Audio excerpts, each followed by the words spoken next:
Madwar 80 resident fir-residenza San Vincenz se jkunu qed jigawdu minn xogħol estensiv li sar fuq żewġ swali.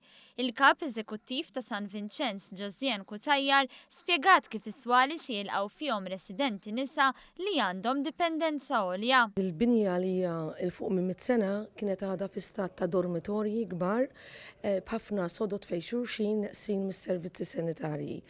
B'daw l-aħħar xhur rat trasformazzjoni sħiħa, ħloqna ambjent iktar personalizzat, iktar homely biex l-anzjani għalkemm ikunu qegħdin jingħataw kura ta' kwalità għal dawk li huma ta' dipendenza għolja xorta inbeduhom ftit minn dak l-ambjent ta' sptar. Is-Segretarju Parlamentari għall-Anzjanità Attiva Ġustin Caruana qalet li l-proġett kien possibbli bis-saħħa ta' impenn kollettiv mill-ħaddiema kollha.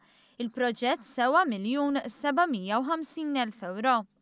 Sar upgrade sostanzjali, ġifieri żammejna il-ħitan ta' barra, però ta' ġewwa inbidel kollu kompletament.